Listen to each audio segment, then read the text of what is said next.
بسم اللہ الرحمن الرحیم تو سین میم تلک آیات الکتاب المبین. تو سین میم یہ کتاب مبین کی آیات ہیں. تو سب سے پہلے ہم اس میں دیکھ لیتے ہیں کہ کتاب مبین سے کیا مراد ہے. ظاہر کتاب تو قرآن ہے اور مبین اس کی آیات ہیں. مبین سے کیا مراد ہے اس کو ہم دیکھتے ہیں. یعنی مراد یہ ہے کہ قرآن کی جو آیات ہیں اور تعلیمات ہیں وہ بالکل واضح ہیں, کرسٹل کلیئر ہے.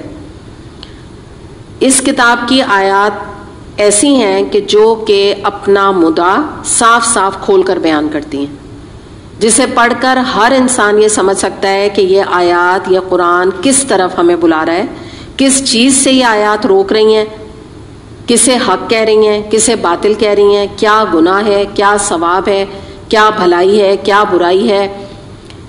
ماننا یا نہ ماننا الگ بات ہے, انسان کے اپنے اوپر ڈیپینڈ کرتا ہے, مگر کوئی شخص یہ کبھی بھی یہ بہانہ نہیں بنا سکتا, نہ اس دنیا میں نہ اللہ کے پاس حاضر ہو کر, کہ اسے تو اللہ کی کتاب سمجھ میں ہی نہیں ہے.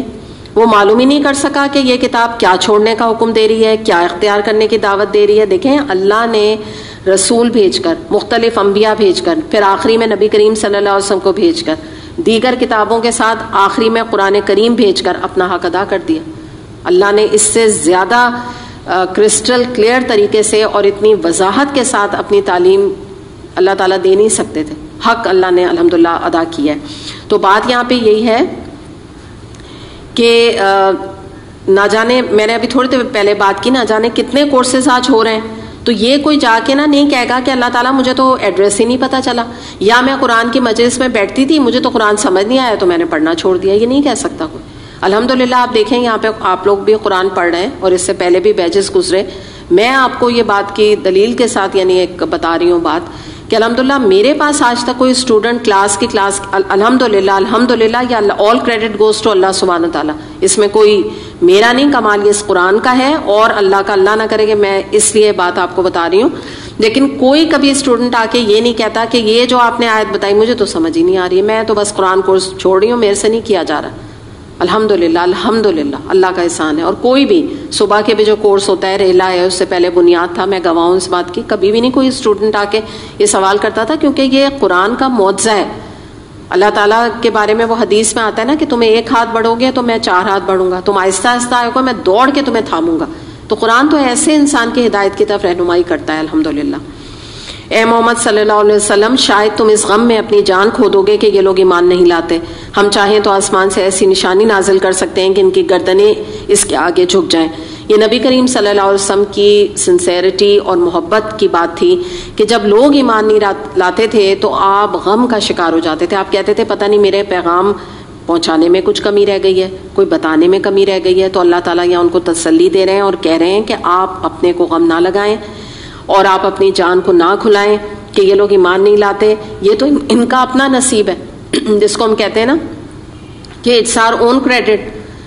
اگر یہ نئی نصیحت پہ ایمان کوئی بھی آج نہیں لاتا تو وہ اپنا آپ سمجھ لیجئے نقصان کر رہا ہے, اپنے پیروں پہ لٹرلی کلہاڑی انسان مار رہا ہے آج قرآن کو ترک کر کے. ان لوگوں کے پاس رحمان کی طرف سے جو نئی نصیحت بھی آتی ہے اس سے یہ منہ موڑ لیتے ہیں. یہ ہم پہلے بھی اس طرح کی آیت پڑھا ہے, معرضین, جو نصیحت آتی ہے اس میں اس کو توجہ نہیں دیتے, اگنور کر دیتے ہیں کہ اچھا اللہ تعالیٰ نے کہا, اچھا ٹھیک ہے کہا ہے. یا آج بھی لوگوں کا یہ مائنڈ سیٹ ہے کہ اچھا حدیث ہے اس کے اوپر, اچھا ٹھیک ہے, ایک کان سے سنا دوسرے کان سے اڑا دیا. تو یہی اللہ تعالیٰ یہاں فرما رہے ہیں کہ ان کا کیا آپ ان کے لیے غم کر رہے ہیں. ہم چاہیں تو ہم آسمان سے ایسی نشانی ان کے اوپر نازل کر سکتے ہیں کہ ان کی گردنیں نیچے جھک جائیں. اور آج آپ دیکھیے یہ نشانی ہے جو کرونا وائرس ہے, یہ کیا ہے؟ یہ چیز جھکانے والی ہے, مگر کتنے لوگ جھک رہے ہیں آج بھی. آپ دیکھ لیجئے کتنے لوگ اللہ کی طرف آ رہے ہیں. کون سی ہمیں واٹس ایپ میں خوشخبریاں مل رہی ہیں کہ وہ اٹلی کے سارے لوگ مسلمان ہو گئے. تو یہ نصیب ہے نا, یہ نصیب کی بات ہے. تو جس کو اللہ تعالیٰ توفیق دے دے, اور یہ طلب کے اوپر ڈیپینڈ کرے گا, جس کے اندر جتنی طلب ہوگی. اب کہ یہ جھٹلا چکے ہیں, عنقریب ان کو اس چیز کی حقیقت مختلف طریقوں سے معلوم ہو جائے گی جس کا یہ مذاق اڑاتے رہے. اور کیا انہوں نے کبھی زمین پر نگاہ نہیں ڈالی کہ ہم نے کتنی کثیر مقدار میں ہر طرح کی عمدہ نباتات اس میں پیدا کی, یقیناً اس میں ایک نشانی ہے مگر ان میں سے اکثر لوگ ماننے والے نہیں، اور حقیقت یہ ہے کہ تیرا رب زبردست بھی ہے اور رحیم بھی۔ انہیں اس وقت کا قصہ سناؤ جب تمہارے رب نے موسیٰ علیہ السلام کو پکارا، ظالم قوم کے پاس جا، فرعون کی قوم کے پاس، کیا وہ نہیں ڈرتے؟ اچھا، یہ نا جا بجا مقامات پہ ہم پہلے بھی اس طرح کی آیات پڑھائیں، تو میں اس میں آپ لوگ غور سے اس کو ٹرانسلیشن کو سنیے گا، تو انشاءاللہ تعالیٰ اس میں کوئی چیز ایسی نہیں ہے کہ اس کو ایکسپلین کرنے کی ضرورت ہو۔ فرعون کی قوم کے پاس جا، کیا وہ نہیں ڈرتے؟ اس نے عرض کیا، اے میرے رب، مجھے خوف ہے کہ وہ مجھے جھٹلا دیں گے، میرا سینہ گھٹتا ہے اور میری زبان نہیں چلتی۔ آپ ہارون کی طرف رسالت بھیجیں، اور مجھ پر اس کے ہاں ایک جرم کا الزام بھی ہے، اس لیے میں ڈرتا ہوں کہ وہ مجھے قتل کر دیں گے۔ یہ موسیٰ علیہ السلام فرما رہے ہیں کہ دیکھیے اللہ تعالیٰ، آپ پلیز ہارون علیہ السلام کو بھیج دیجئے اس کام کے لیے، میں نہیں سمجھتا کہ میں کیپیبل ہوں، اور مجھ سے ایک چھوٹا سا خطا بھی ہو گئی تھی قتل کی صورت میں، آگے ہم دیکھیں گے قتل خطا تھی۔ فرمایا ہرگز نہیں، اللہ تعالیٰ نے فرمایا تم دونوں جاؤ، ٹھیک ہے۔ اللہ تعالیٰ نے ہارون علیہ السلام کو اور موسیٰ علیہ السلام کے ساتھ یعنی دونوں کو اپوائنٹ کر دیا، لیکن موسیٰ علیہ السلام سے کہا کہ نہیں، اصل جو ہے ہم نے تمہیں سلیکٹ کیا اور تم ہی یہ کام کرو گے، ہماری نشانیاں لے کر جاؤ، ہم تمہارے ساتھ سب کچھ سنتے رہیں گے۔ فرعون کے پاس جاؤ اور اس سے کہو کہ ہم کو رب العالمین نے اس لیے بھیجا ہے کہ تو بنی اسرائیل کو ہمارے ساتھ جانے دے۔ فرعون نے کہا، کیا ہم نے تجھ کو اپنے یہاں بچہ سا نہیں پالا تھا؟ تو نے اپنی عمر کے کئی سال ہمارے یہاں گزارے، اور اس کے بعد کر گیا جو تو کر گیا، تو بڑا احسان فراموش آدمی ہے۔ اب یہاں پہ فرعون کا ذرا آپ کیریکٹر دیکھ لیجئے، پہلے احسان جتا رہا ہے کہ ہم نے تمہیں اپنے محل میں رکھا، ہمارے ٹکڑوں پہ تم نعوذ باللہ پلے، تو یہ ایک جو کیریکٹر لیس انسان ہوتا ہے نا، اس کا ایک سمجھ لیجئے کردار سامنے آ رہا ہے۔ دوسری بات کیا کہہ رہا ہے؟ کر گئے جو تم کر گئے، اشارہ ہے قتل خطا کی طرف جو موسیٰ علیہ السلام سے غلطی سے سرزد ہو گیا تھا، وہ بھی احساس دلا دیا۔ موسیٰ علیہ السلام نے جواب دیا، اس وقت وہ کام میں نے نادانستگی میں کر دیا تھا، پھر میں تمہارے خوف سے بھاگ گیا، اور اس کے بعد میرے رب نے مجھے حکم عطا کیا اور مجھے رسولوں میں شامل فرمایا۔ رہا تیرا احسان جو تو نے مجھ پہ جتایا ہے، تو اس کی حقیقت یہ ہے کہ تو نے بنی اسرائیل کو غلام بنا لیا تھا۔ تو یہ دونوں باتیں ہم دیکھ لیتے ہیں۔ دیکھیے پہلی بات یہاں پر آ رہی ہے کہ اس کا جواب دیا ہے موسیٰ علیہ السلام نے، وَأَنَا مِنَ الضَّالِّينَ۔ تو جب رسولوں کے لیے دولین کا ورڈ آتا ہے، یاد رکھیے گا، تو گمراہی کے لیے نہیں آتا، دلالت کے لیے نہیں آتا ہے۔ ہم انسانوں کے لیے آ سکتا ہے لیکن رسول کبھی گمراہ نہیں ہو سکتے۔ تو یہاں پہ کیا بات آ رہی ہے، اس کا معنی آپ باقاعدہ ادھر لکھ لیجئے دولین کے اوپر۔ اس سے مراد ہے نا واقفیت، نادانی، خطا یا نسیان، اور ایک تو معنی یہاں پہ لکھے ہی میں ہے، نا دانستگی میں یہ بات ہوئی۔ تو اس کو ہم دیکھ لیتے ہیں کہ ہوا کیا تھا۔ میں تھوڑا سا یہاں آپ کو ایکسپلین کر لیتی ہوں کہ موسیٰ علیہ السلام کے پاس دو لوگ آئے کہ بھئی یہ آپس میں جھگڑ رہے تھے، تو وہ لوگ یعنی آپس میں ان کو سامنے دکھے، تو انہوں نے جو ہے وہ ایک موسیٰ علیہ السلام نے قبطی کو دیکھا ایک اسرائیلی پر ظلم کرتے ہوئے، تو انہوں نے ایک گھونسا جیسے ہوتا ہے کہ اس جھگڑے کو ختم کرنے کے لیے مار دیا۔ گھونسا، آپ کو پتہ ہے گھونسا مارنے سے کوئی مر نہیں جاتا، ان کا کوئی ارادہ نہیں تھا، ان کی نیت نہیں تھی، لیکن وہ شخص مر گیا، لکھی تھی اس کی قسمت میں۔ تو یہ قتل عمد نہیں تھا بلکہ قتل خطا تھی۔ یہی بات موسیٰ علیہ السلام نے یہاں فرمائی کہ ہاں بھائی میں نے سمجھو نادانی میں یہ کام کیا، خطا میں کیا، نا واقفیت کی بنا پہ کیا، مجھے نہیں پتا تھا کہ یہ اتنا بڑا مس ہیپ ہو جائے گا۔ اور دوسری بات، جو احسان تم مجھ پہ جتا رہے ہو، تو پہلے تم اس کو چھوڑو، تم یہ بتاؤ کہ تم نے جو بنی اسرائیل کو غلام بنا رکھا ہے اس کے بارے میں مجھ سے بات کرو۔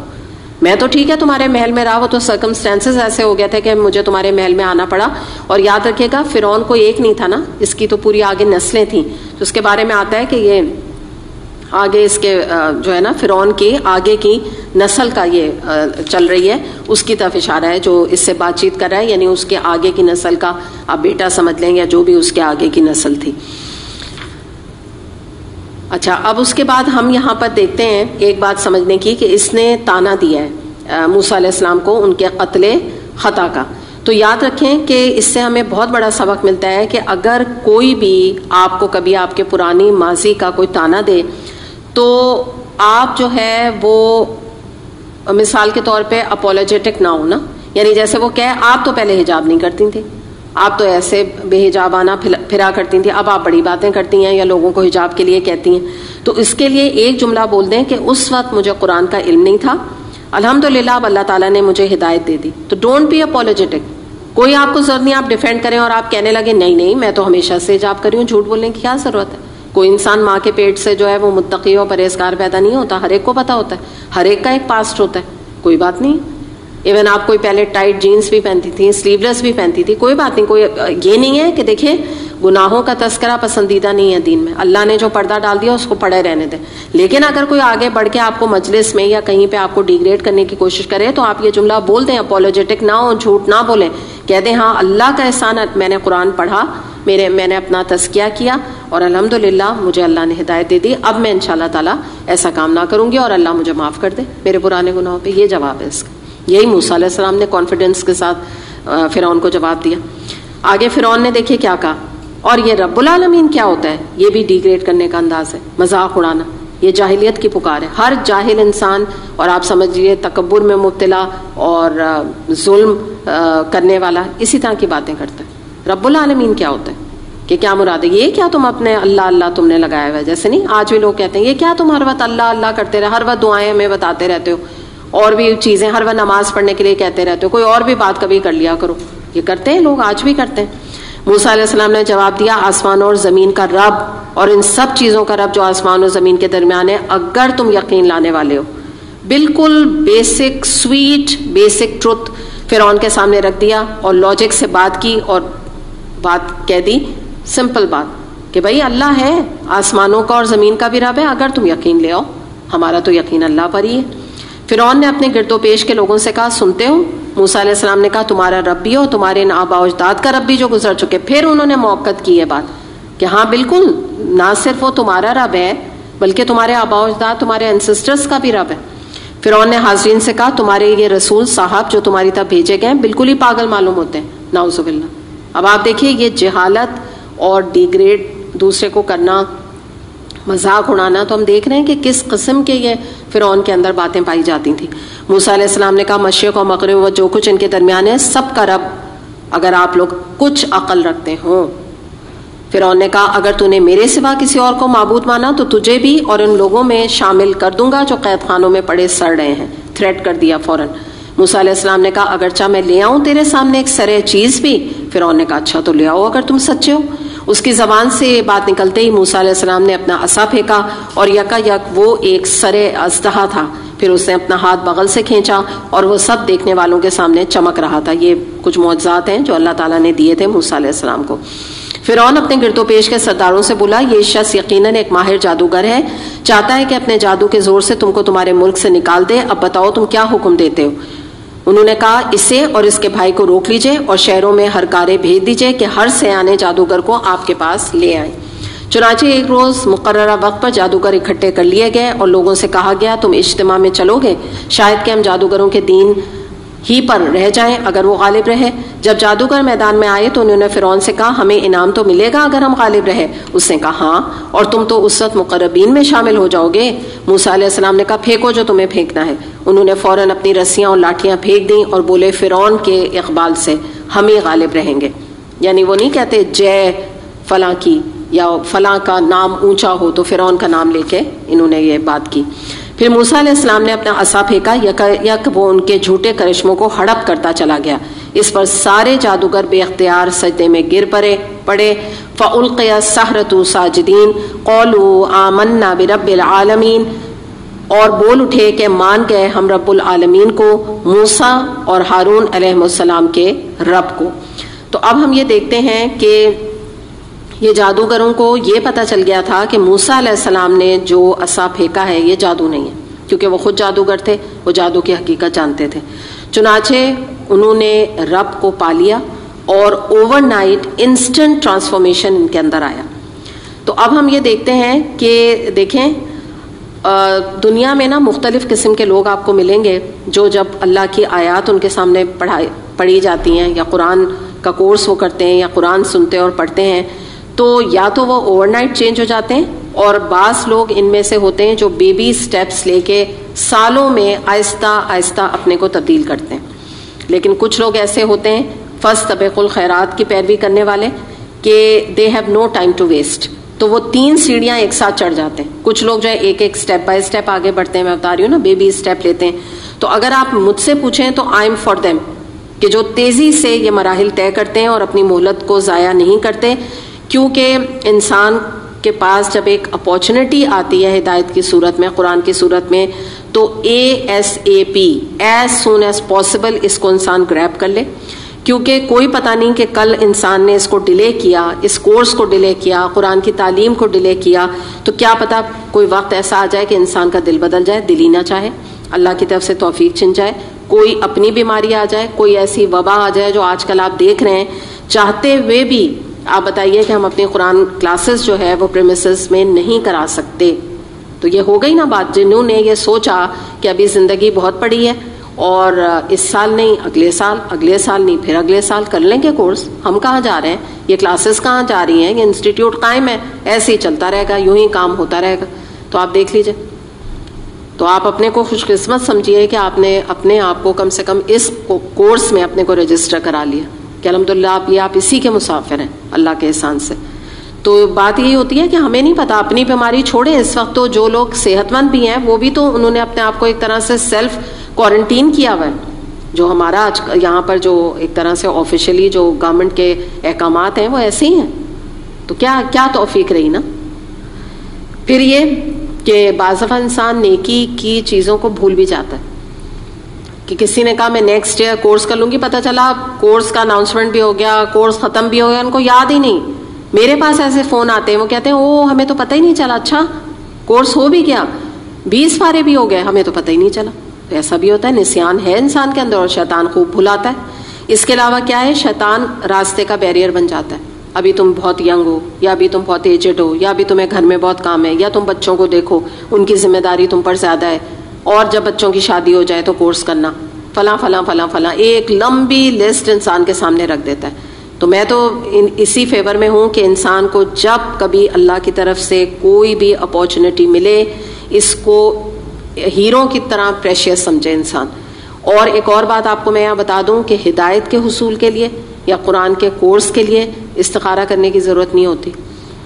نیک کام میں کیسی دیری، کہتے ہیں نا نیک کام ہے بسم اللہ کیجئے، یہ کہتے ہیں نا ہمارے بھی بزرگ کہتے تھے نیک کام ہے بھائی بسم اللہ کرو، بس یہ والی بات ہے. جو بھی اچھا کام ہے اس میں آپ کو غور و فکر کرنے کی کیا ضرورت ہے. گناہ کرتے ہوئے 6 دفعہ سوچیں کیا ہے مجھے یہ کرنا چاہیے کہ نہیں، اپنی نفس کی بات کو ماننے میں 10 دفعہ سوچ لیں، وہ آپ کو نفع دے گا. فرعون نے کہا تم موسیٰ کی بات مان گئے قبل اس کے کہ میں تمہیں اجازت دیتا، ضرور یہ تمہارا بڑا ہے جس نے تمہیں جادو سکھایا ہے. اچھا ابھی تمہیں معلوم ہوا جاتا ہے میں تمہارے ہاتھ پاؤں مخالف سمتوں سے کٹواؤں گا اور تم سب کو سولی چڑھاؤں گا. اب یہ ایک متکبر ڈکٹیٹر قسم کے بادشاہ کا ایٹیٹیوڈ ہے کہ اس نے کہا ٹھیک ہے تم نے بغیر پوچھے ایمان لے آیا، ابھی میں تمہارے سزا تمہیں دیتا ہوں سخت قسم کی. انہوں نے جواب دیا، کنہوں نے، جادوگروں نے، کچھ پرواہ نہیں ہم اپنے رب کے حضور پہنچ جائیں گے. انہوں نے کہا ٹھیک ہے تم ہمیں مار دو، شہید کر دو، ہم تو اپنے رب کے، ہم تو بے چین ہیں اپنے رب کے پاس جانے کے لیے، ہم تو شہادت کا درجہ پائیں گے اگر تم ہمیں مار دو گے. اب آپ دیکھیے پچھلے ہم نے قرآن کی کچھ آیات میں دیکھا تھا کہ وہ فرعون سے کہہ رہے تھے کہ کچھ مراد ملیں گی، کچھ جابس ملے گی، کچھ پیسہ ملے گا، لالچی ذہنیت تھی. اور یہاں دیکھیے اب ان کو اپنے جب ایمان دل میں آ گیا تو اب ان کو مرنے کی بھی فکر نہیں، شہادت پہ تیار ہے. اور ہمیں توقع ہے کہ ہمارا رب ہمارے گناہ معاف کر دے گا. یقیناً ہم سے گناہ ہوا، ہم نے جادو کیا اور ہم نے فرعون سے مراد طلب کی، لیکن ہمیں اپنے رب پہ بھروسہ ہے کیونکہ ہم استغفار کریں گے. اور یہی مومن کا معاملہ ہونا چاہیے. بڑا سے بڑا گناہ بھی ہو جائے اللہ سے رجوع کریں، گناہوں کی معافی مانگ لیں، لوٹ آئے اللہ کی طرف. اللہ تعالیٰ کو وہ غفور الرحیم انشاءاللہ پائے گا کیونکہ سب سے پہلے ہم ایمان لائے ہیں. کتنی پیاری بات بتائی. کہہ رہے ہیں اللہ تعالیٰ ہمیں ضرور معاف کرے گا انشاءاللہ کیونکہ ہم ایمان لے آئے، ہم نے معافی مانگ لی. ہم نے موسیٰ علیہ السلام کو وحی بھیجی کہ راتوں رات میرے بندوں کو لے کر نکل جاؤ، تمہارا پیچھا کیا جائے گا. اس پر فرعون نے فوجیں جمع کرنے کے لیے شہروں میں نقیب بھیج دیے اور کہلا بھیجا کہ یہ کچھ مٹھی بھر لوگ ہیں اور انہوں نے ہم کو ناراض کیا ہے اور ہم ایک ایسی جماعت ہیں جس کا شیوا ہر وقت چوکنا رہنا ہے. اس طرح ہم انہیں ان کے باغوں اور چشموں اور خزانوں اور ان کی بہترین قیام گاہوں سے نکال کر لائے. یہ تو ہوا ان کے ساتھ، اور دوسری طرف بنی اسرائیل کو ہم نے ان سب چیزوں کا وارث کر دیا. صبح ہوتے ہی یہ لوگ ان کے تعاقب میں چل پڑے. جب دونوں گروہوں کا آمنا سامنا ہوا تو موسیٰ علیہ السلام کے ساتھی چیخ اٹھے کہ ہم تو پکڑے گئے. موسیٰ علیہ السلام نے کہا ہرگز نہیں، میرے ساتھ میرا رب ہے، وہ ضرور میری رہنمائی فرمائے گا. کلا انا معایا ربی سیہدین. ہم نے موسیٰ علیہ السلام کو وحی کے ذریعے سے حکم دیا کہ مار اپنا عصا سمندر پر. یکا یک سمندر پھٹ گیا اور اس کا ہر ٹکڑا ایک عظیم الشان پہاڑ کی طرح ہو گیا. اس وقت ہم دوسرے گروہ کو بھی قریب لے آئے. موسیٰ علیہ السلام اور ان سب لوگوں کو جو ان کے ساتھ تھے ہم نے بچا لیا اور دوسروں کو غرق کر دیا۔ اس واقعے میں ایک نشانی ہے مگر ان لوگوں میں سے اکثر ماننے والے نہیں، اور حقیقت یہ ہے کہ تیرا رب زبردست بھی ہے اور رحیم بھی۔ وَاتْلُو عَلَيْهِمْ نَبَأَ ابراہیم، اور انہیں ابراہیم علیہ السلام کا قصہ سناؤ جبکہ اس نے اپنے باپ اور اپنی قوم سے پوچھا تھا کہ یہ کیا چیزیں ہیں جن کو تم پوچھتے ہو؟ انہوں نے جواب دیا، کچھ بت ہیں جن کی ہم پوجا کرتے ہیں اور انہی کی سیوا میں ہم لگے رہتے ہیں۔ یہ بھی یہ واقعات ہم پہلے پڑھائیں۔ اس نے پوچھا، کیا یہ تمہاری سنتے ہیں جب تم انہیں پکارتے ہو، یا یہ تمہیں کچھ نفع و نقصان پہنچاتے ہیں، یعنی یہ بت؟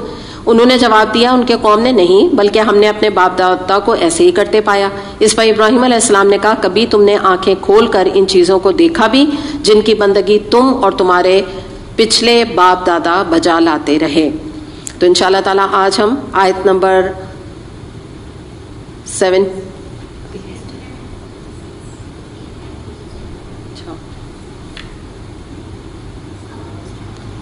اچھا ابھی یہاں تک 76 تک ہوا ہے، اب ہم آگے چلتے ہیں۔ فَإِنَّهُمْ عُدُوٌّ لِّي إِلَّا رَبَّ الْعَالَمِينَ، میرے تو یہ سب دشمن ہیں بجز ایک رب العالمین کے جس نے مجھے پیدا کیا۔ اب یہاں ابراہیم علیہ السلام کا ہم اسٹیٹمنٹ دیکھ رہے ہیں کہ انہوں نے پہلے تو یہ ان کو اپنی قوم کو جگانے کے لیے پوچھا کہ یہ بتاؤ، یہ جو تمہارے بت ہیں یہ تمہیں کچھ نفع و نقصان پہنچاتے ہیں؟ کیا ہیں یہ، کیوں تم ان کو پوچھتے ہو؟ تو انہوں نے کہا کہ بھئی یہ تو ہم سوچ میں پڑ گیا، انہوں نے کہا یہ تو ہم نہیں کہہ سکتے، ہاں ہمارے اینسسٹرز جو ہے وہ ان کی ورشپ کرتے تھے تو ہم بھی کرتے ہیں۔ تو اس پر انہوں نے کہا، ابراہیم علیہ السلام نے بڑی کام کی بات کی کہ فَإِنَّهُمْ عُدُوٌّ لِّي، میرے تو یہ سب دشمن ہیں سوائے رب العالمین کے۔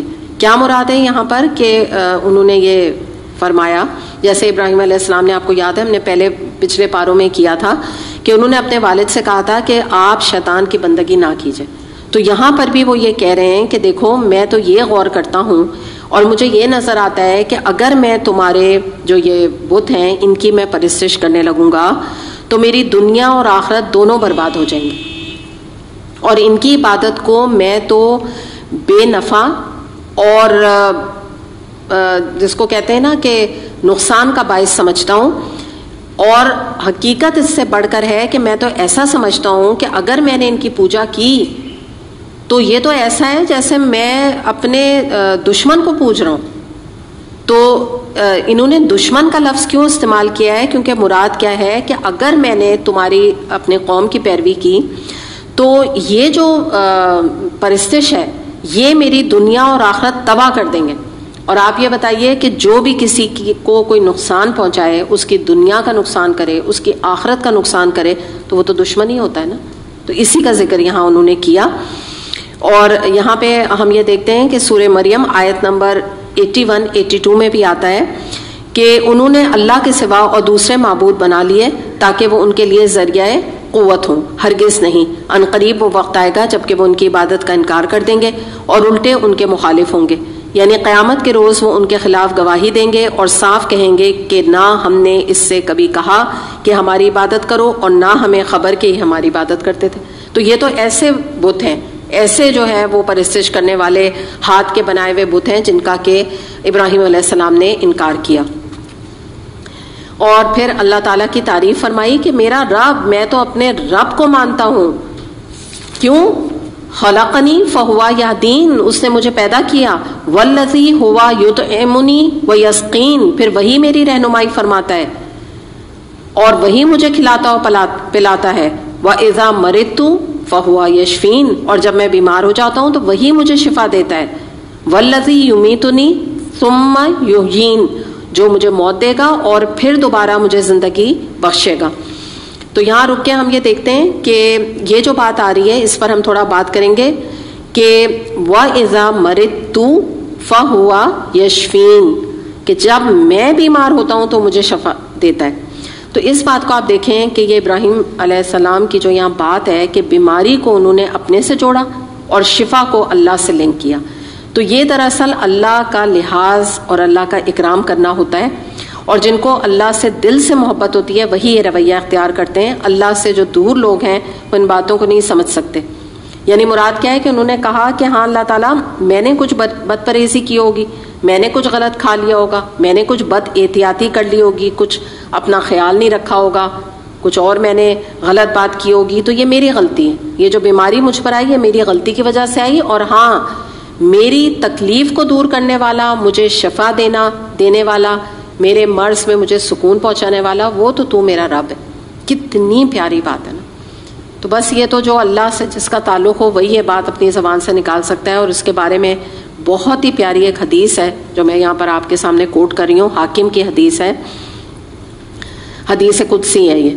نبی کریم صلی اللہ علیہ وسلم نے فرمایا، اللہ تعالیٰ فرماتا ہے جب میں اپنے مومن بندے کو کسی بیماری میں مبتلا کرتا ہوں اور پھر وہ اپنی عیادت کرنے والوں سے میری شکایت نہیں کرتا تو میں اسے اپنی قید سے آزاد کر دیتا ہوں، یعنی اس کے گناہ معاف کر دیتا ہوں، پھر اسے اس کے گوشت سے بہتر گوشت دیتا ہوں، اس کے خون سے بہتر خون دیتا ہوں، یعنی اسے تندرستی دے دیتا ہوں، اور پھر وہ بیماری سے اٹھ کر نئے سرے سے عمل شروع کر دیتا ہے کیونکہ پچھلے گناہ اس کے معاف ہو چکے ہوتے ہیں۔ کتنی پیاری بات ہے نا کہ جو اللہ کی شکایت نہیں کرتا تو اللہ تعالیٰ اتنا خوش اور اتنا راضی اس سے ہوتا ہے۔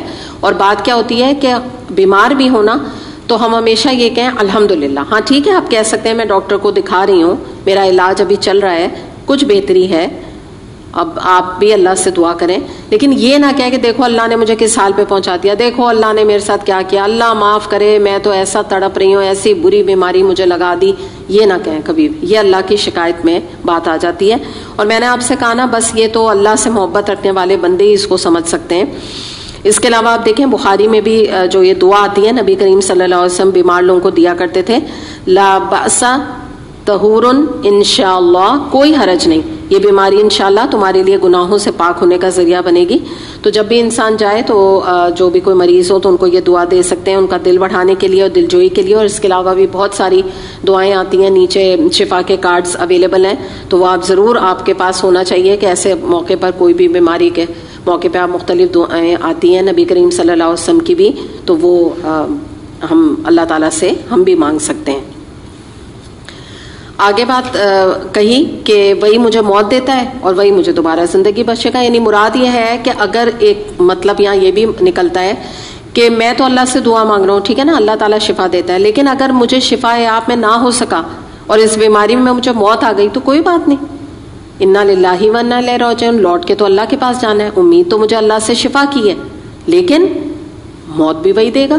اور پھر یہ کہ یہ اینڈ آف لائف تو نہیں ہے، پھر میں اٹھایا جاؤں گا، دوبارہ قیامت میں کھڑا کیا جاؤں گا۔ تو اگر اللہ کی رضا اور اللہ کی مرضی ایسی ہے تو مجھے کوئی اس پر بھی کوئی شکایت اللہ سے نہیں۔ آپ کو پتہ ہے نا نبی کریم صلی اللہ علیہ وسلم کی دعا آتی ہے کہ اللہ تعالیٰ سے وہ دعا مانگا کرتے تھے کہ اللہ تعالیٰ جب تو بہتر سمجھے تو مجھے موت دے دے، اور جب تک تو چاہے تو مجھے زندگی عطا کرے۔ تو یہی دعا ہمیں بھی کرنی چاہیے، یہ بھی اللہ کے باذن اللہ کے اذن سے موت آتی ہے تو ہم اس پہ بھی راضی ہیں۔ اور جس سے میں امید رکھتا ہوں کہ روز جزا میں وہ میری خطا معاف فرمائے گا، یہ بھی بڑی پیاری آیت ہے، والذی اطمع ان یغفر لی خطیئتی یوم الدین، آیت نمبر 82، کہ میں اللہ سے مجھے امید ہے کہ اب دیکھیں نا انسان موت سے کیوں ڈرتا ہے، چاہے وہ بیماری سے موت ہو چاہے ویسے بھی موت ہو، اس لیے کہ میرا ہوگا کیا۔ تو کیا بتایا کہ مجھے اللہ سے امید ہے کہ میں اللہ سے معافی مانگ کر، معافی تلافی کر اچھے کام کر کے اس دنیا سے جا رہا ہوں، اور مجھے یقین ہے کہ جو میرے خطا میں نے یہاں معافیاں مانگی ہیں اللہ تعالیٰ سے، اللہ نے وہ میری انشاءاللہ تعالیٰ نامہ اعمال سے ڈیلیٹ کر دی ہوں گی، اور اللہ مجھے معاف کرنے والا ہے۔ یہ ایک اللہ سے امید ہے، خوف اور امید کے درمیان ایک مومن کو رہنا چاہیے۔ تو بڑے ہی پیاری ہے ہمیں ابراہیم علیہ السلام کا معاملہ نظر آتا ہے۔ اس کے بعد ابراہیم علیہ السلام نے دعا کی، اے میرے رب مجھے حکم عطا کر، ربی ہب لی حکما والحقنی بالصالحین، یہ بھی ایک دعا ہے، اب اس کو ہائی لائٹ کر لیے۔ سورہ شعراء میں اس طرح کی دعائیں آتی ہیں کافی، اور یہ بہت پیاری دعا ہے کہ اللہ تعالیٰ تو مجھے حکم عطا کر اور مجھے صالحین کے ساتھ ملا دے۔ حکم سے تو انہوں نے تو خیر یہاں نبوت ہی مراد ہے نا، کہ انہوں نے نبوت کی دعا کی ہے، اور باقی صالحین سے جو ملانے والی دعا ہے یہ بڑی امپورٹنٹ ہے۔ اس کو ہم دیکھتے ہیں کہ آگے بھی میں کر لیتی ہوں کیونکہ یہ پوری دعا ہے نا، وَاجْعَلْ لِي لِسَانَ صِدْقٍ فِي الْآخِرِينَ وَاجْعَلْنِي مِنْ وَرَثَةِ جَنَّةِ النَّعِيمِ وَاغْفِرْ وغفر لی ابی انہ کان من الضالین. تو آپ چاہیں تو آیت نمبر 83 تک بھی دعا ہو سکتی ہے, 84 تک بھی ہو سکتی ہے, اور 85 86 کو بھی ملا کے آپ دعا مانگ سکتے ہیں. تو اس کو ہم دیکھ لیتے ہیں کہ دعا مانگی گئی کہ حکم عطا کر اور صالحین میں سے ملا, اور بعد کے آنے والوں میں مجھ کو سچی نامری عطا فرما, اور مجھے جنت نعیم کے وارثوں میں شامل فرما, اور میرے باپ کو معاف کر دے کہ بے شک وہ گمراہ لوگوں میں سے ہے. تو یہ والی جو دعا ہے یہ تو خاص ان کے لیے تھی. آیت نمبر 85 تک ہم دعا مانگ سکتے ہیں. یہ جو بات ہے 86 تک, یہ ظاہر سی بات ہے کہ کسی کے کوئی والد وغیرہ شرک میں مبتلا ہوں یا وہ ایتھیسٹ ہوں تو ان کے لیے یہ دعا بھی مؤثر ہو سکتی ہے, جیسے ابراہیم علیہ السلام نے اپنے والد کے لیے کی. لیکن باقی الحمدللہ ہمارے اگر والد جو ہیں ایمان پہ ان کا خاتمہ ہوا ہے تو پھر یہ دعا ان کے لیے کرنے کی ضرورت نہیں ہے, 85 تک ہی دعا کافی ہے. اب اس کو ہم یہ دیکھ لیتے ہیں کہ یہاں پہ دعا کی جا رہی ہے ابراہیم علیہ السلام کی طرف سے کہ مجھے صالحین میں سے ملا اور اچھی ناموری مجھے عطا کر. تو اب آپ اس بات کو یاد رکھیں, ناموری کی بات ہو رہی ہے نا, تو یاد رکھیے گا کہ یہ دعا کوئی ذاتی شہرت کے لیے ابراہیم علیہ السلام نہیں مانگ رہے. ٹھیک ہے, کس لیے مانگ رہے ہیں کہ یعنی اب وہ کہنا یہ چاہ رہے ہیں اس دعا کی, اب میں ایک طرح تفسیر کر رہی ہوں کہ یعنی بعد کی نسلیں مجھے خیر کے ساتھ یاد کریں, میں دنیا سے وہ کام کر کے نہ جاؤں کہ نسل انسانی میرے بعد میرا شمار ان ظالموں میں سے کرے جو خود بگڑے ہوئے تھے اور دنیا کو بگاڑ کر چلے گئے, بلکہ مجھ کو وہ کارنامے مجھ سے انجام پائیں جو رہتی دنیا تک لوگوں کے لیے ہدایت کا سورس بنے رہیں, مجھے انسانیت کے محسنوں میں شمار کیا جائے. تو یہ محض شہرت اور ناموری کی دعا نہیں ہے, اور اس دعا کے اندر 2 فائدے ہیں. نمبر 1 فائدہ اس کے اندر یہ ہے دنیا میں کہ اگر جب انسان ایسی دعا مانگتا ہے تو ہوتا کیا ہے کہ دنیا میں بری مثالیں تو بہت ہیں نا, ایکٹر ہیں, ایکٹریس ہیں, کرمنلز ہیں, فرعون ہے, ہٹلر ہے, ان کی بھی تو مثالیں موجود ہیں نا.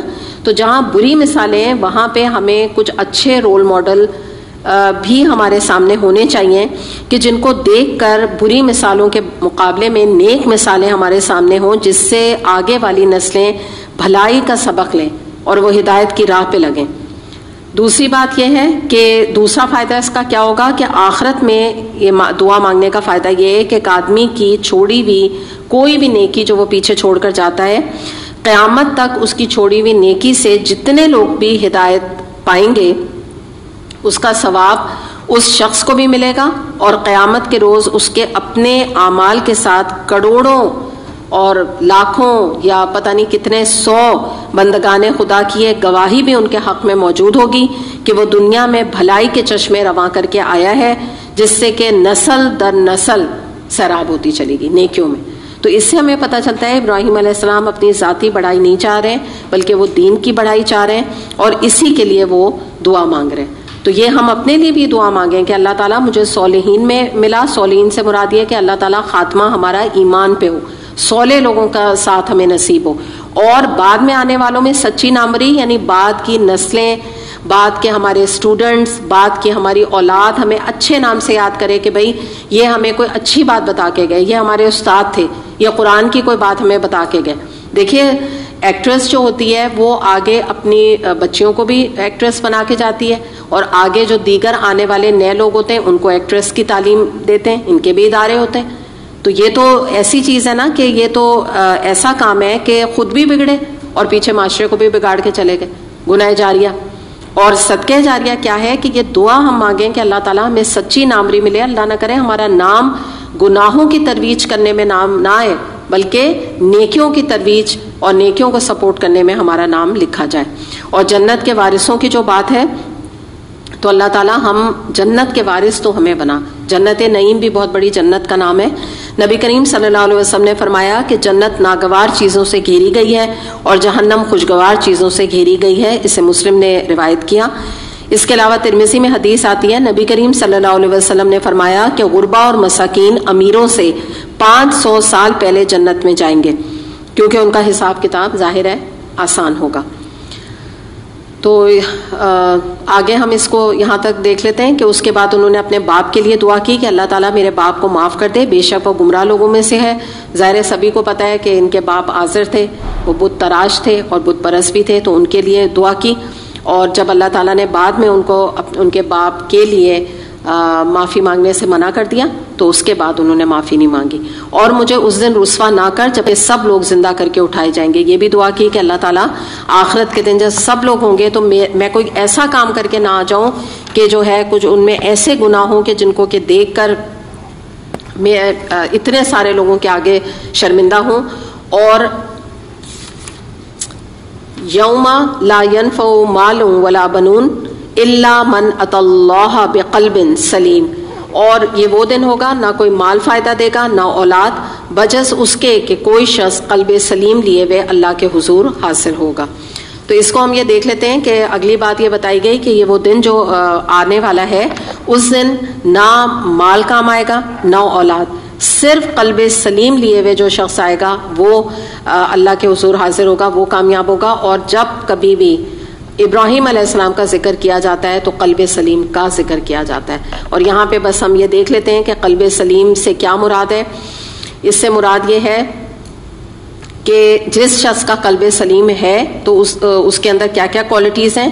قلب سلیم ریاکاری سے پاک دل کو کہتے ہیں, سلامت دل کو کہتے ہیں, اللہ کی محبت سے سرشار دل کو کہتے ہیں, اللہ کی اطاعت پر مطمئن دل کو کہتے ہیں, بغض حسد سے پاک دل قلب سلیم کہلاتا ہے, پاکیزہ دل قلب سلیم کہلاتا ہے. یعنی قرآن پر عمل ایسا شخص شرع صدر کے ساتھ کرتا ہے.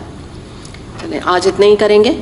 وآخر دعوانا ان الحمد للہ رب العالمین. سبحانک اللہم و بحمدک اشہد ان لا الہ الا انت استغفرک و اتوب الیک. السلام علیکم ورحمۃ اللہ وبرکاتہ.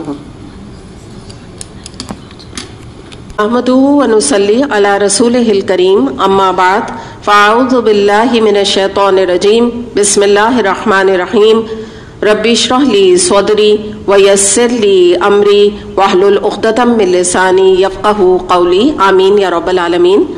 آج انشاءاللہ تعالی ہم آیت نمبر 90 سے انشاءاللہ ہم شروع کرتے ہیں اپنی تفسیر.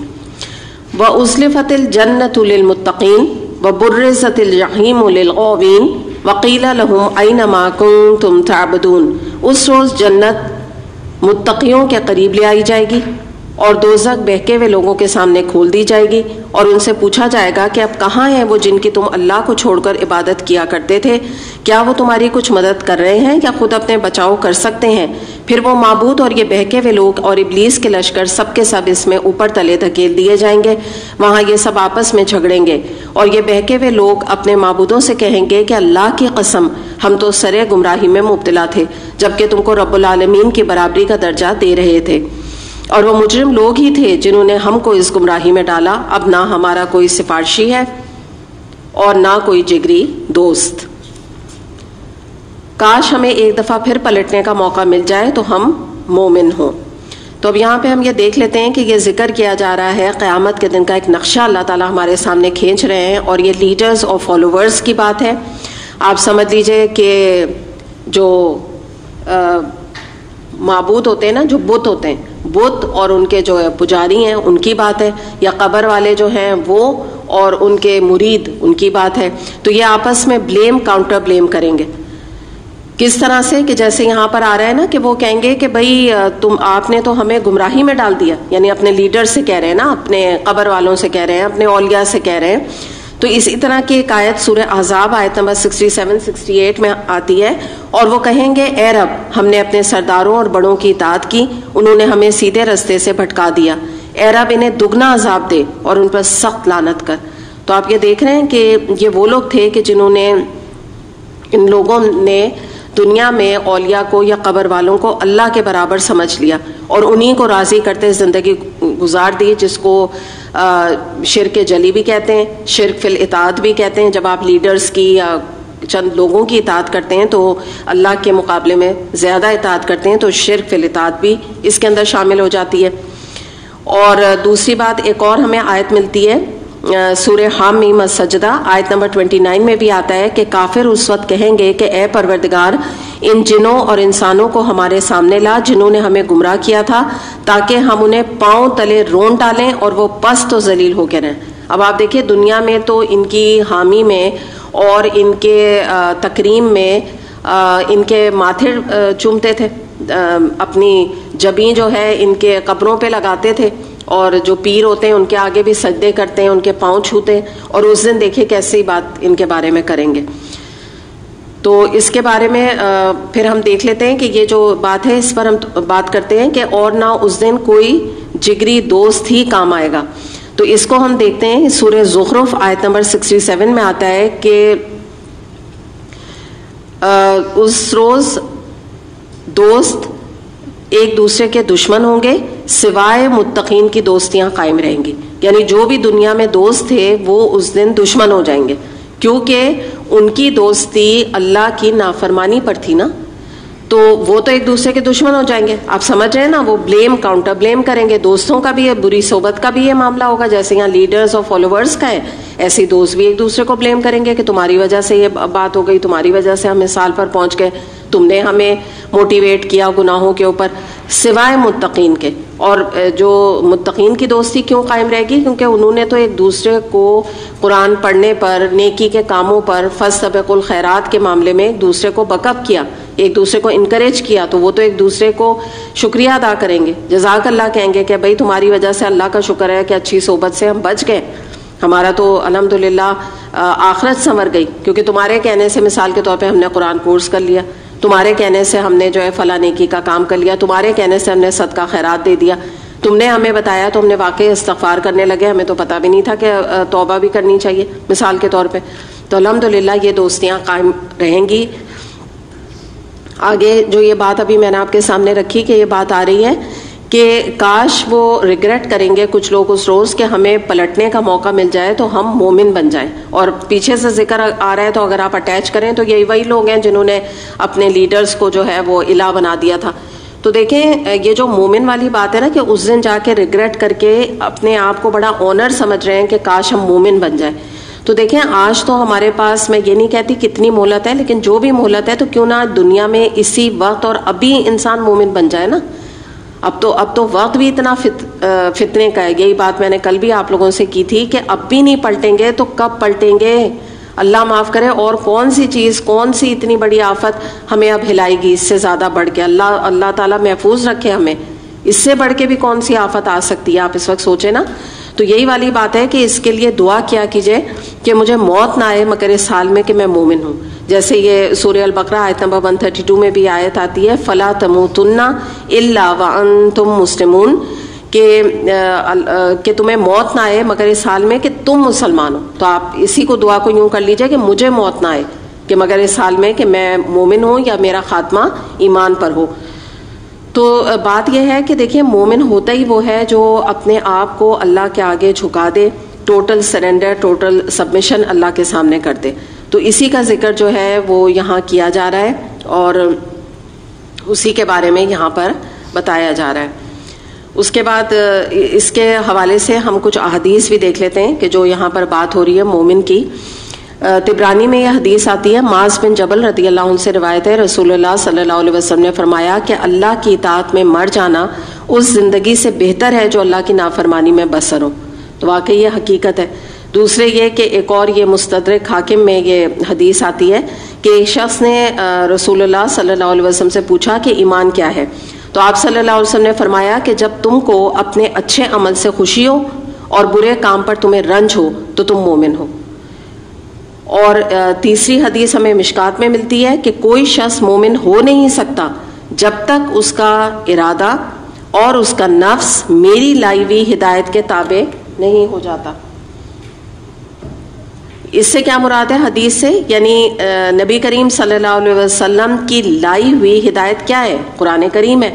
تو قرآن کریم کے تابع نہیں ہو جاتا, یعنی جب تک کہ وہ ہر کام وہ نہیں کرتا جو کہ قرآن میں جس کے بارے میں کوئی بھی حکم ملتا ہے, تو اس وقت وہ شخص مومن ہی نہیں ہے نا, جب تک پورے قرآن کے اوپر عمل نہیں کرتا.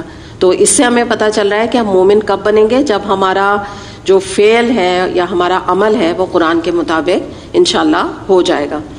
یقیناً اس میں ایک نشانی ہے مگر ان میں سے اکثر لوگ ایمان لانے والے نہیں, اور حقیقت یہ ہے کہ تیرا رب زبردست بھی ہے اور رحیم بھی. قوم نوح نے رسولوں کو جھٹلایا. یاد کرو جبکہ ان کے بھائی نوح علیہ السلام نے ان سے کہا تھا نوح الا تتقون, کیا تم ڈرتے نہیں ہو؟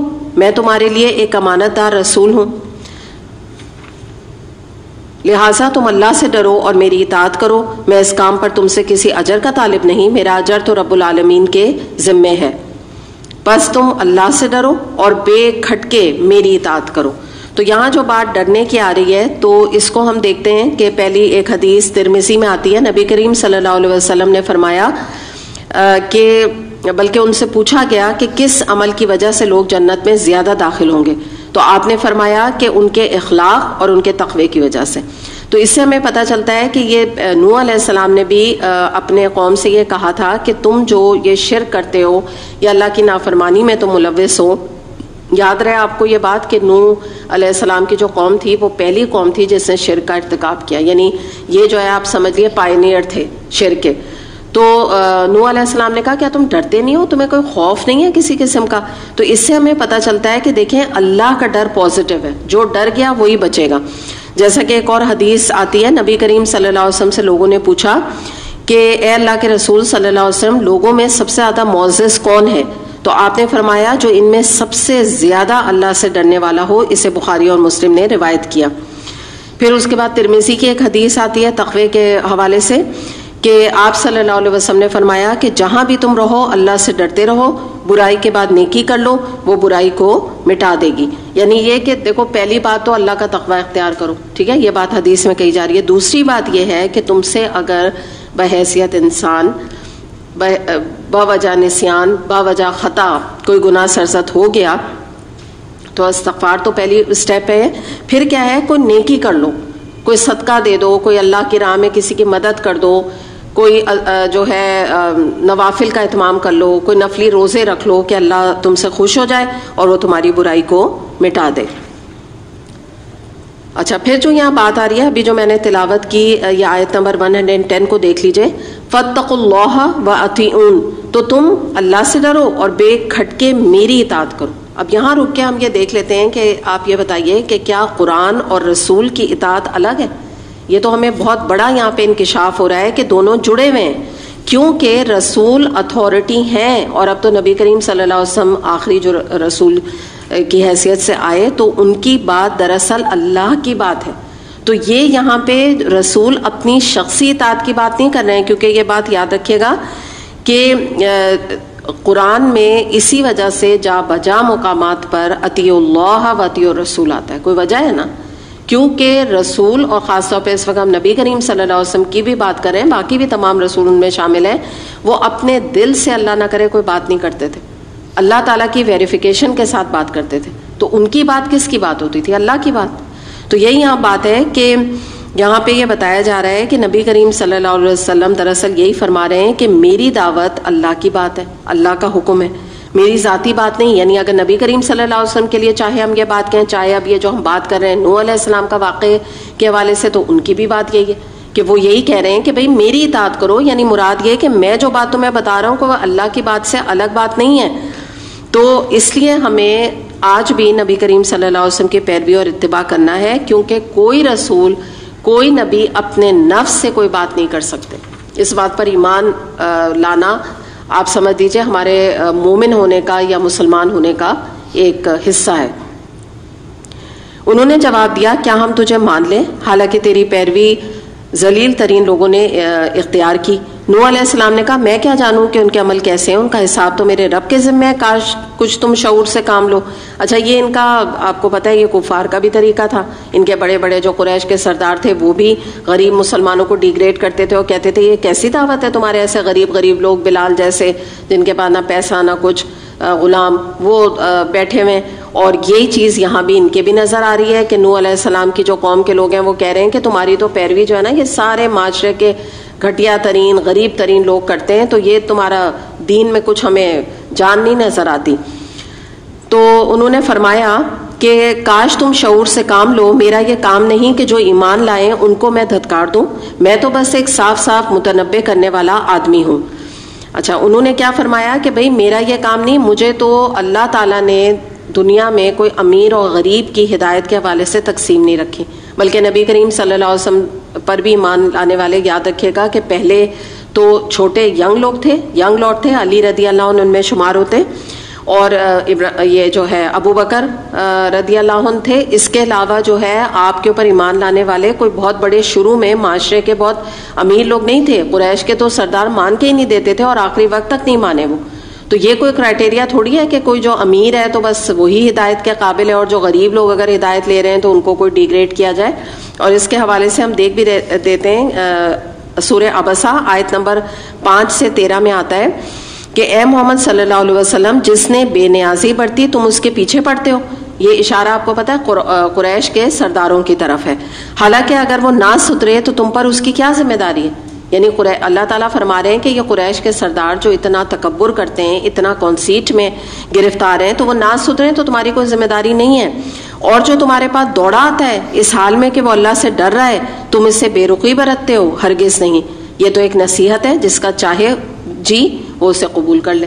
تو یہ ام مکتوم کی بات یہاں پر ہو رہی ہے کہ آپ کو ایک واقعہ ہے طویل اس میں کہ وہ نابینا صحابی تھے, تو وہ اپنی کچھ عرض لے کے کچھ دین کی علم حاصل کرنے آپ صلی اللہ علیہ وسلم کے پاس آئے. تو اس وقت قریش کے سردار بیٹھے تھے, تو آپ ان سے بات کرنے لگے. تو اس پہ اللہ تعالیٰ کی طرف سے سرزرش آ گئی کہ اے نبی صلی اللہ علیہ وسلم آپ ان کی طرف توجہ دیں جو آپ سے دین سیکھنے کے لیے دوڑے چلے آ رہے ہیں. آپ ان کی طرف توجہ نہ دیں جن کو کہ آپ بٹھا کے اور سمجھا رہے ہیں اور وہ مان نہیں رہے ہیں اور وہ اپنے ایٹیٹیوڈز دکھا رہے ہیں. تو یہ چیز آج ہمارے لیے بھی سبق کا باعث ہے کہ الحمدللہ جو ہمارے پاس قرآن پڑھنے والے آ رہا ہے یا قرآن پڑھنے کی طلب جو بھی شخص رکھتا ہے, تو جو ایک ٹیچر ہے یا جو ایک جماعت ہے اس کا کام ہے کہ اس کو VIP ٹریٹمنٹ دے, اس کا خیال کرے, اس کو ہر طرح سے فیسلیٹیٹ کرے کہ کیونکہ وہ اللہ کا علم سیکھنے آیا ہے تو وہ اللہ کا VIP بندہ ہو گیا نا, پھر تو اللہ کا علم سیکھ رہا ہے. اور جو لوگ اس کو آپ جیسے مثال کے طور پہ بعض لوگوں کو میسج پہنچاتے ہیں لیکن وہ بات نہیں سنتے, تو بس اب ان کے بہت زیادہ پیچھے پڑنے یا ان کے گھر جا کے بیٹھ جانے کی ضرورت نہیں ہے. ایک حد تک آپ پیغام دیں اور اپنی پوری توجہ خاص طور پہ ٹیچر کو یا جماعت کو ان کی طرف رکھنی چاہیے جو دوڑے چلے آ رہے ہیں قرآن کلاس کے لیے, یا وہ ان کے اندر طلب موجود ہے. تو یہ چیز ہمیں بھی یہ سبق اس سے لینے کی ضرورت ہے. آگے دیکھیں ان کی قوم نے کیا کہا, اے نوح اگر تو باز نہ آیا تو پھٹکارے ہوئے لوگوں میں شامل ہو کر رہے گا. نوح علیہ السلام نے دعا کی, اے میرے رب میری قوم نے مجھے جھٹلا دیا, اب میرے اور ان کے درمیان 2 ٹوک فیصلہ کر دے اور مجھے اور جو مومن میرے ساتھ ہیں ان کو نجات دے دے. آخرکار ہم نے اس کو اور اس کے ساتھیوں کو ایک بھری ہوئی کشتی میں بچا لیا اور اس کے بعد باقی لوگوں کو غرق کر دیا. تو اب یہاں رک کے ہم یہ دیکھ لیتے ہیں کہ دیکھیے کتنے لوگوں کو بچایا. ایسا آتا ہے جو روایات میں کہ 80 لوگ تھے, میجورٹی جو تھے وہ تو اس کے سیلاب کی نظر ہو گئے, طوفان کی نظر ہو گئے. تو اس سے ہمیں ایک اسلام کا ایک کرائٹیریا سامنے آتا ہے کہ میجورٹی از ناٹ اتھارٹی. تو اس کے بارے میں ہم دیکھ لیتے ہیں کہ تھوڑا سا ہم اس کے اوپر بات کرتے ہیں کہ دیکھیں ہمارا ایک جو سائیکی ہے یا کہہ لیجئے کہ ہمارے اندر ایک طلب ہے, وہ یہ ہے کہ لوگ جو ہیں وہ یہ کہتے ہیں کہ I want to be different, میں بہت ایک یونیک ہونا چاہتا ہوں. یعنی مراد یہ کہ میرا جیسا اگر پرنٹ ہے لون کا تو وہ کسی کا نہ ہو, پرس ہے تو کسی کا نہ ہو, جولری جو میں نے ڈیزائن پہنا ہے وہ کسی کا نہ ہو. تو بات یہ ہے کہ اس کو دیکھ کے ہم یہ سوچیں کہ دین کے معاملے میں ڈفرینٹ بن جائے. آج کم لوگ جو ہے وہ دین پر عمل کرنے والے ہیں, ساتھ دینے والے ہیں, تو ہم بھی یونیک لوگوں میں شامل ہو جائیں کہ جو اللہ کی اطاعت کر رہے ہیں. ہم کیوں میجورٹی میں ہوں جو کہ اتھارٹی نہیں ہے اسلام کے لحاظ سے. اور دیکھیں آج تو جنت کا شیئر بڑا سستا ہے کیونکہ کم ہی لوگ اس کی طرف متوجہ ہیں اس شیئر کو خریدنے کے لیے. تو دنیا کے لیے ہم بڑا یونیک لگنا چاہتے ہیں نا. تو اس طرح سے ہم سوچیں کہ میجورٹی لوگ آج اللہ کی اطاعت نہیں کر رہے, تو میں سب سے بڑھ کے اللہ کی اطاعت کرنے والی بن جاؤں, یونیک بن جاؤں. مثال کے طور پہ کوئی فلاں اللہ کے حکم کی پیروی نہیں کرتا تو میں آگے بڑھ کے سب سے پہلے اس حکم کی پیروی کر لوں. جیسے کوئی بچیاں کہیں میری یونی میں 1-2 اپروچ ہوتی ہے نا. ایک یہ کہے کہ میری یونی میں تو کوئی بچی حجاب ہی نہیں کرتی تو وہ کہے میں بھی کیوں کروں. ایک اپروچ کیا ہے کہ وہ کہے کہ میری یونی میں کوئی بچی حجاب نہیں کرتی تو میں وہ فرسٹ مومنہ بنوں گی کہ جو حجاب کرے گی. مجھے I want to be different. پھر اس کے بعد آپ دیکھیں کہ کوئی سوچے اس طرح کہ میری فیملی میں کسی نے قرآن کا کورس نہیں کیا تو میں اس میں پائنیئر بنتی ہوں, میں سب سے پہلے قرآن کا کورس کروں گی. رادر یہ سوچے کہ کوئی نہیں کر رہا تو میں بھی نہیں کر رہی. تو یہی بات ہے کہ دیکھیں کمی لوگ جو ہے وہ بچائے گئے. اور یہ ان کو جو ہے نا غربا کہتے ہیں اسلام میں. غربا کا مطلب ہوتا ہے اجنبی. تو سچی بات ہے کہ جو اجنبی ہیں ان کی تو دنیا میں شاید ان کی ویلیو نہیں ہے، کیونکہ وہ اجنبی اس لیے ہیں کہ وہ دین کے اوپر عمل کر رہے ہوں، میجورٹی دین سے باغی ہے. تو وہ لوگ کہتے ہیں یہ کیا فنڈوز، ننجاز اور فلاں فلاں، ان کو ایکسٹریمسٹ، کریزی اور فنڈامنٹلسٹ کیا کیا کہا جاتا ہے نا ان کو. تو وہ ہم اسی میں خوش ہیں کہ ہم غربا بن جائیں. یہی ایک آنر کی ہمارے لیے بات ہے. اور نبی کریم صلی اللہ علیہ وسلم نے فرمایا کہ جب دیکھو دین کی ابتدا ہوئی تھی اسلام کی، تو دین میں جو ہے یہ دین بھی، اسلام بھی جو ہے وہ غریب تھا اور اس کے اندر بھی غربا موجود تھے. تو خوشخبری ہو ان لوگوں کو کہ جنہوں نے کہ اس دین کو قبول کیا اور غربا بننے کو پسند کیا، یعنی اجنبی بننے کو. تو یہ بھی بات یہی ہے کہ یہ بڑا ایک انسان اس کو ایز اے آنر بھی لے سکتا ہے کہ ہاں فلاں نہیں کر رہا، ہم تو کر رہے ہیں الحمدللہ قرآن کا کورس. تو یہ تو بڑے آنر کی بات ہے. تو یہ مائنڈ سیٹ ہمارا ہونا چاہیے، کیونکہ دیکھیں آخرکار کون بچائے گئے؟ نوح علیہ السلام کو تو 9.5 سال کی تبلیغ میں میجورٹی لوگوں نے تو ریجیکٹ کر دیا. تو اگر یہ 80 لوگ بھی یہی کہتے رہتے کہ میجورٹی تو یہی کر رہی ہے، ہم کیوں ان کے پیچھے چلیں؟ تو وہ بھی نہیں بچائے جاتے. لیکن وہ عقل مند تھے نا، وہ یونیک بن گئے، وہ غربا بن گئے، تو انجام بھی اچھا ہو گیا، بچا بھی لیے گئے، اللہ کی ان کے اوپر رحمتیں بھی آئیں. یقیناً اس میں ایک نشانی ہے، مگر ان میں سے اکثر لوگ ماننے والے نہیں. اور حقیقت یہ ہے کہ تیرا رب زبردست بھی ہے اور رحیم بھی.